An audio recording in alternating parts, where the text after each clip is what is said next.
Bonjour Sarah, du coup, très content de t'avoir. Bonjour. Euh, Est-ce que tu peux peut-être, pour commencer, te présenter et nous expliquer dans quelle situation tu étais avant de nous contacter voilà, dis-nous tout. Ouais. Du coup, bonjour, je m'appelle Sarah, j'ai 27 ans. J'habite à Montpellier, dans le sud de la France. Et j'ai commencé Smart Life, ça fait plusieurs mois. J'ai commencé au mois de septembre-octobre dernier. Et donc j'ai commencé Smart Life, ça faisait déjà plusieurs mois que je commençais à souffrir de plus en plus de mon alimentation et de mon rapport à l'alimentation. Enfin, en tout cas, que je me rendais vraiment compte que j'avais un souci avec ça et que j'avais envie de changer les choses. Et, et avant ça, en fait, ça faisait pas très longtemps que j'avais commencé un nouveau travail dans lequel je suis toujours actuellement. Et le fait de commencer ce nouveau travail, ça a basculé beaucoup de mes habitudes que j'avais mis en place. Et donc ça m'avait fait prendre un petit peu de poids et j'ai pas forcément mis en place les choses très intelligentes, on va dire. Et je commençais à être vraiment perdue avec l'alimentation, malgré que ce soit un sujet qui m'intéressait beaucoup, qui était important pour moi, avec le sport. Et, et j'ai senti à ce moment-là que j'avais vraiment besoin d'aide. Et c'est pour ça que j'ai contacté Smart Life. Ok. Et donc, tu m'as parlé de ta relation à l'alimentation. Un peu là, tu disais que bah, elle était un peu compliquée. C'est-à-dire, est-ce Mm. que tu peux nous en dire plus? C'était quoi les problématiques que tu avais? Alors, en fait, j'ai toujours eu des difficultés avec l'alimentation depuis mon adolescence. Quand j'étais ado, je mangeais beaucoup de façon émotionnelle pour combler des manques et pour combler des difficultés que je rencontrais dans mon cercle familial. Donc j'avais de très mauvaises habitudes. J'ai beaucoup de bonbons, de gâteaux. Enfin, on se gavait avec mon petit frère. Des habitudes que j'avais plus en tant qu'adulte, mais qui m'ont fait avoir une très mauvaise image de mon corps. Et, euh, et puis après, j'ai avancé dans la vie et il y a quelques années, j'ai eu une période où j'ai perdu énormément de poids parce que je m'alimentais très peu, je sautais les repas volontairement. Donc, et j'avais commencé vraiment à faire beaucoup de cardio. Et à ce moment-là, donc j'avais perdu beaucoup de poids, euh, poids que j'ai repris un peu de façon progressive en recommençant à manger normalement. Et puis j'ai déménagé dans le sud et j'allais aussi mieux, moi, dans ma tête. Et à partir de ce moment-là, j'ai beaucoup fait le yo-yo avec le poids. Pas des énormes ou enfin pas des grosses prises ou des grosses pertes de poids, mais assez pour que je le remarque et que je me sente pas bien avec ça. Et puis j'ai commencé la muscu, un sport que aujourd'hui j'adore. C'est clairement ma passion. Et, euh, et qui disait muscu dit aussi alimentation. Et donc, je me suis beaucoup renseignée sur l'alimentation. J'ai voulu faire des choses bien. J'ai toujours voulu, on va dire, euh, enfin, faire en sorte que l'alimentation soit plus mon allié à la muscu que mon ennemi. Sauf que toute seule, j'y arrivais pas du tout. Et pareil, en voulant faire les choses bien, je pense que j'étais juste pas, je pouvais pas me guider moi-même. Et donc, pareil, j'ai commencé à faire le yo-yo et à enchaîner des périodes de restriction avec des périodes de craquage. Je, je peux pas dire que j'avais des gros troubles alimentaires qui ont mis vraiment ma santé en danger. Par contre, ça me bouffait la vie. Je faisais d'énormes obsessions avec la nourriture. Je m'interdisais certains aliments parce que je savais que je pouvais pas les avoir chez moi. Je pense à des gâteaux ou à des glaces, même du chocolat autre que noir 85%. Et voilà, donc j'en souffrais beaucoup. Et finalement, j'arrivais pas à avoir de résultats que je voulais aussi en pratiquant la muscu. Donc c'est à ce moment-là aussi que je suis tombée sur les vidéos de Smart Life, les, les annonces sur YouTube, et c'est là que ça m'a touchée, et je me suis dit, bah en fait c'est le moment de demander de l'aide. Ça faisait Mm. un moment que j'avais envie de prendre une coach ou de me faire accompagner. Et c'est arrivé au bon moment parce que j'ai aussi commencé mon nouveau travail, et voilà, j'avais les moyens. Ok, bah, écoute, hyper clair. Non, c'est intéressant du coup de ce que je comprends. Tu étais dans une situation où tu faisais le yo-yo au final depuis Mmh, plusieurs années, principalement dû à ta relation à l'alimentation. Donc de ce que je comprends, tu avais c'est des phases ça. de restriction et des phases Ouais. d'alimentation émotionnelle, d'hyperphagie, puisque tu me dis que voilà, il Mmh. y avait des aliments que tu ne pouvais pas avoir, sinon je suppose que tu allais les manger rapidement, on va dire. Ouais, où j'en faisais des obsessions, en fait. Je faisais qu'y penser toute la journée. J'ai fait des essais en achetant, par exemple, des paquets de M&M's ou ce genre de choses. Et en fait, je faisais qu'y penser tout le temps. Ouais. C'était terrible. Et si je pouvais ajouter quelque chose, euh, avant de commencer, donc quelques mois avant de commencer Smart Life, j'ai vécu une rupture amoureuse qui a été difficile à vivre et qui m'a également fait perdre du poids. Alors, c'était pas du tout volontaire. À ce moment-là, j'avais déjà commencé la muscu et je savais que si je m'alimentais pas, c'était pas bon pour le sport. Mais bon, sans vraiment le vouloir, j'ai perdu aussi pas mal de poids à ce moment-là. Et j'étais au chômage à ce moment-là. Donc, moi, ce qui m'a vraiment aidée et ce qui a été ma thérapie à ce moment-là, c'était clairement le sport. Et c'est aussi à ce moment-là que j'ai voulu vraiment faire les choses bien, mettre en place des bonnes habitudes, avoir une bonne routine. Et donc, j'avais commencé à avoir un bon physique, des bonnes habitudes, mais j'aime bien comparer cette période à j'avais une belle maison, mais des fondations complètement pourries. Et les Mm. fondations, c'était mon rapport à l'alimentation, mes connaissances et le passé que j'avais avec l'alimentation.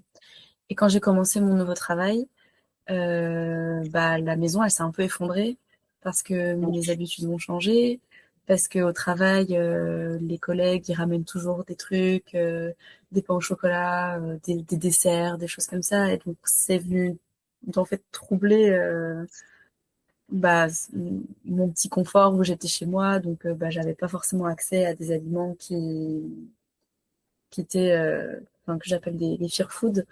Mm. Donc, à ce moment-là, quand j'ai commencé mon nouveau travail, c'est là où aussi, pareil, bah, j'ai commencé à prendre pas mal de poids, à manger de moins en moins, et c'était vraiment compliqué. Et quelques mois plus tard, j'ai commencé Smart Life. Ok, bah ouais, ça m'étonne pas, les phases de changement, c'est toujours les phases les compliquées. Ouais. Rupture, déménagement, changement de travail, enfin un peu ce que tu as pu expérimenter. Et comme tu le dis, effectivement, il y a des personnes bah, qui ont de l'hyperphagie, de l'alimentation émotionnelle, qui arrivent en fait à plus ou moins se réguler avec des phases de restriction, et parce qu'il y en a qui y arrivent. Et en fait, le truc, Mhm. c'est comme tu l'as dit, tu as une jolie maison, mais tu as derrière Mhm. des fondations qui sont pas du tout solides. Et donc, dès qu'il y a un changement, bam, ben, en fait, tu prends et tu n'arrives plus à compenser. Et là, la C'est chance ça. que tu avais aussi, possiblement, c'est que tu es jeune. Tu étais jeune, mais tu l'es encore. Mais je sais que nous, on a aussi des femmes, des fois, qui viennent nous voir, qui ont 40, 50 ans et qui Mhm. fonctionnent en fait comme toi pendant un certain temps, fonctionnaient en tout cas. Et du coup, bah, comme elles ont pris de l'âge, c'est plus aussi facile, tu vois, les phases de restriction et de perte. Et là, en fait, bah, la maison qu'on arrivait à garder plus ou moins belle, bah, en fait, on n'arrive plus. Et c'est souvent un Mhm. déclencheur. Et justement, ça m'en fait venir à une question. Est-ce que tu te souviens, donc là, tu es tombé un peu sur nous, tu m'as dit par hasard sur YouTube, mais est-ce que tu te souviens pourquoi, c'était quoi le déclencheur à accepter ou à prendre conscience que tu as besoin d'aide? Est-ce qu'il y a eu quelque chose en particulier? Euh, bah, parce qu'en fait, je le voyais. Je voyais que je souffrais de cette situation, je le sentais. Je sentais au fond de moi que c'était pas normal, et surtout bah, j'en avais marre tout simplement de d'avoir des phases de lâcher prise, ou même si c'était pas des énormes crises que j'avais, d'avoir ces phases où je mangeais en quantité, et après je me sentais mal, je regrettais, et j'étais triste, et des périodes où je calculais tout et je mangeais le strict nécessaire pour être en forme et pouvoir continuer à faire du sport. Enfin, en fait, j'étais dans un hyper contrôle. J'en pouvais plus. J'en ai vraiment eu marre. Et quand je suis tombée sur la vidéo, en plus, c'est rigolo parce que c'était la vidéo de Manon, Mm. qui aujourd'hui me suit. Ça m'a tout de suite parlé. Ça m'a tout de suite parlé. Et quand j'ai vu la vidéo, je me suis mise à pleurer en me disant, c'est ce que je vis et j'en ai marre de vivre ça. Et j'ai envie que ça change. J'ai vraiment envie que ça change. Et c'est pour ça que j'ai après passé tout le processus où j'ai Bon, regardé les vidéos et j'ai pris le rendez-vous gratuit, la visio gratuite. mm. Et je me suis Ok. lancée dans l'aventure. C'est fort ce que tu dis, effectivement, le fait de pleurer, tu vois, en te reconnaissant dans ça. Après, je le comprends, il y a plein, je pense, de femmes dans ta situation, parce qu'on met des mots des fois sur ce qu'on vit et on peut se sentir compris. Et ça, je pense que c'est important et que ça change beaucoup de choses. Et donc, tu es rentré dans le programme. Est-ce que maintenant, tu peux nous expliquer les changements que tu as eus entre le début et maintenant? Comment tu te sens maintenant? Comment est ta relation à l'alimentation maintenant? Comment tu te sens dans ton corps maintenant par rapport à avant? Rien à voir, déjà. Rien à voir. Moi, je me suis dit, quand j'ai commencé Smart Life, je me suis dit, si je le fais pas à fond et si j'écoute pas ce qu'on me dit et si je me fais pas dire pas violence, mais si je me force pas entre guillemets à mettre en place des conseils et à écouter et à vraiment adhérer, ça sert à rien. Donc je me suis vraiment investie dedans à 100%. Et donc aujourd'hui, mon rapport à l'alimentation, il est complètement différent par rapport à avant. Je suis beaucoup plus sereine et beaucoup plus apaisée avec l'alimentation. Je mange absolument de tout.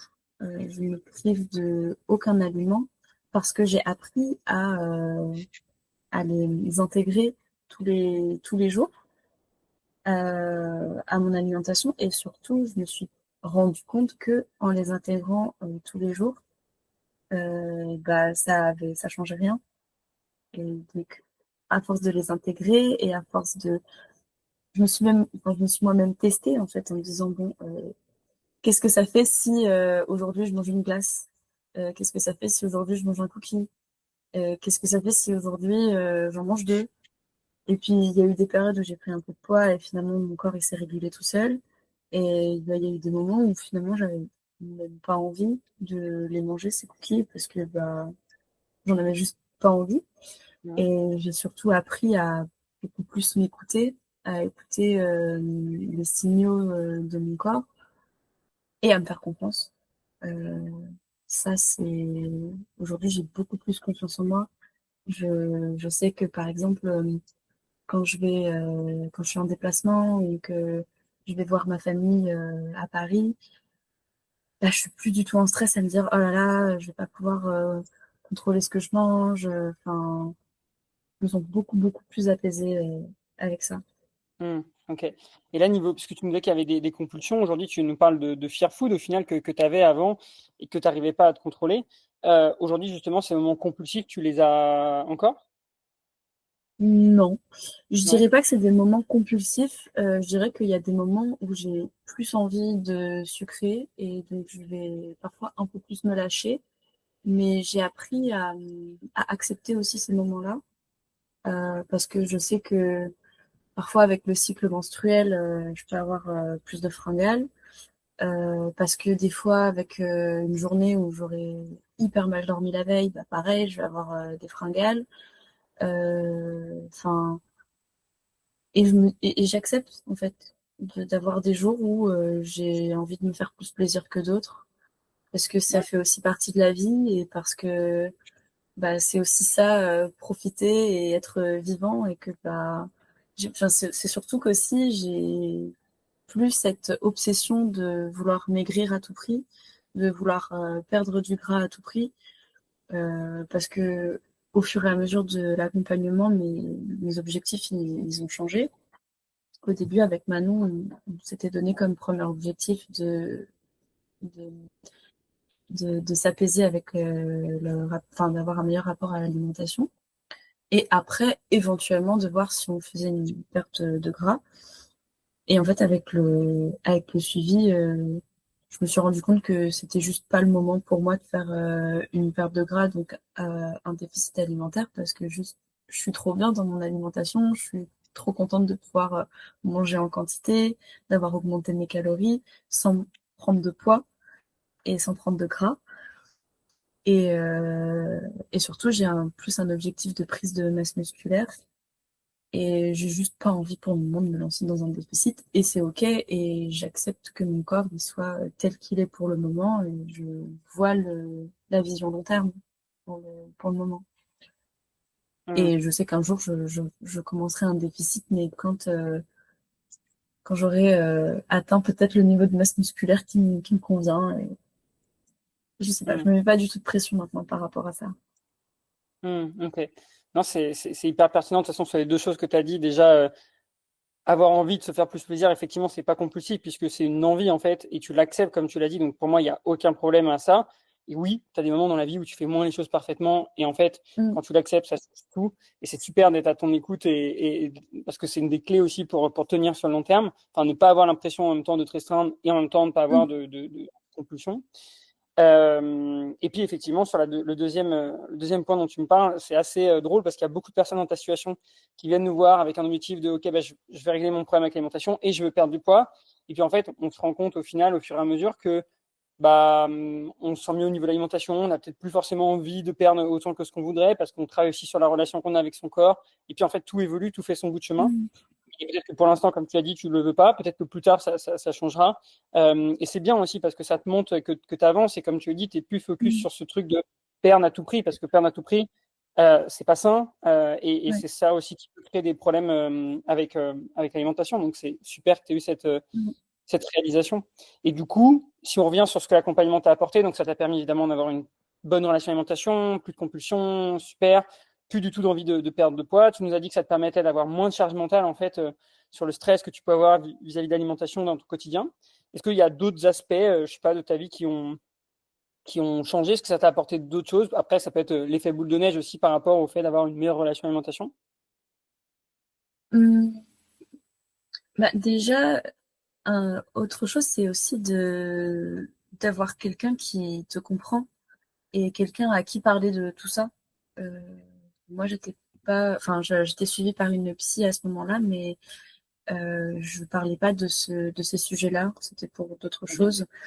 Et d'avoir quelqu'un au quotidien qui te comprend, qui te donne des conseils, qui te donne des petits tips, de savoir que bah, je peux parler de ces sujets-là avec quelqu'un aussi, c'est hyper précieux parce que bah, finalement on se sent compris, on se sent pas fou, on se sent pas seul et ça fait du bien.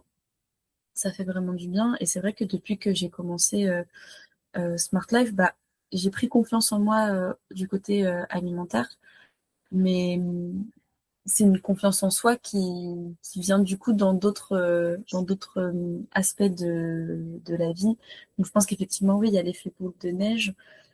Moi quand j'ai commencé Smart Life, j'étais déjà dans une phase de base de prendre soin de moi, de d'être ma meilleure amie et de m'apporter en fait tout l'amour que je mérite et dont j'ai besoin.